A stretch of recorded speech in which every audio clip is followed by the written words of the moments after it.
Isang mapagpalang araw po sa ating lahat. Ako po si Junella Bianca T. Aguilar at ito po ang aking day 13 devotion para sa ating 365 daily devotions na pinamagatang Sino ang may authority sa buhay mo? At ang series po natin ngayon ay Seminary Edition. Ang verse po ay Absolute Authority. At ang Bible verse po natin ngayon ay matatagpuan sa Genesis 1 verse 1. At ang sabi po dito, In the beginning, God created the heavens and the earth. At sa Tagalog po, nang pasimula, nilikha ng Diyos ang langit at ang lupa. At ang first teaching po natin ngayon ay all people have different authorities in life. Parang sinasabi po dito na bawat tao may kanya-kanya tayong mga authority sa buhay, mga advice, mga paniniwalaan. Kasi syempre, hindi mo tayo para sa magulang sa parang kumbaga sa iba-iba tayo nang galing, pero isa lang naman ang gumawa sa atin. Kaya parang di ba yung mga tao may iba't ibang perspective sa buhay, kaya gano'n. Pero dapat kailangan kahit magkakaiba tayo ng authority sa buhay, may isa lang tayong Diyos sa buhay natin, kundi si Lord yun. At ang number 2 naman po, God and His Word is our absolute and eternal authority. Ito naman po na kahit iba-iba tayo ng mga paniniwalaan or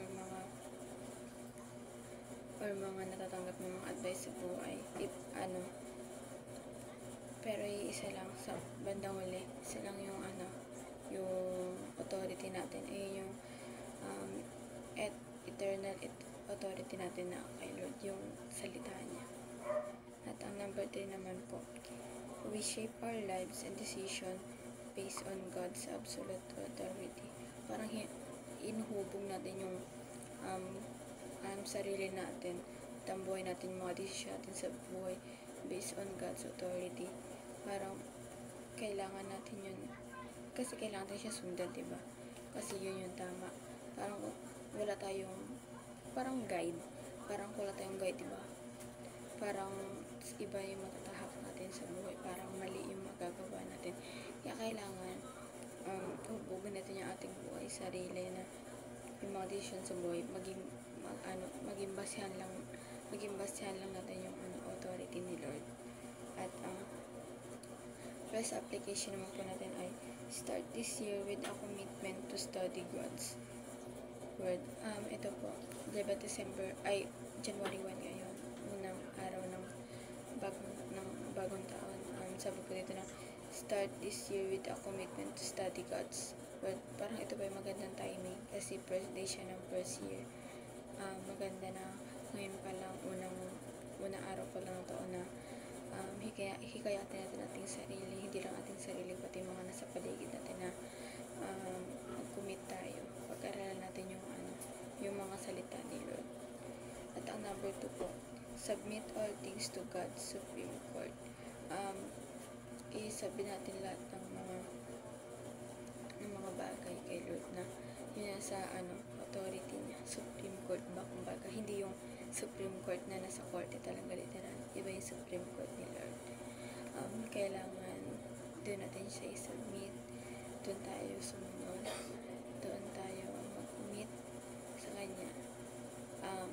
Kung hindi pa, alam ko naman na yung iba baguhan pa lang, maganda na unti-unti, kaya nga maganda nga timing nga to na first day siya ng first year, maganda na, simulan natin siya. And number 3, last po, shape your life according to the demands of the Bible. Ito po na sabi, hugin natin yung ating buhay, yung ating sarili, yung sa mga nakapaloob sa Bible, parang yun yung guide natin. Yun yung guide natin, yung Word of God, kasi nakapaloob din lahat, diba? Parang sabi nga, sabi ito na yung may kasabihan na lamang ang may alam, diba? Parang pag binasa mo yun, tapos parang may alam ka, parang mas, sabi nila, parang mas maprotektahan ka or maliligtas ka. Kaya ngayong first day ng first year, parang mag-commit tayo na mas tayo sa Kanya, mas mapalapit tayo sa Kanya. Parang, ano natin, di ba pag New Year, may ano tayo, may, tawag dito, parang may gusto tayong baguhin sa buhay natin. New Year's resolution yun. Parang yun yung gawin natin New Year's resolution na mapalapit tayo sa Kanya. And yun lamang po ang aking devotion ngayong araw. Naway may natutunan po kayo at huwag niyo pong kalimutan na i-share ito sa ating mga mahal sa buhay, sa ating pamilya. And yun lamang po. God bless po sa ating lahat.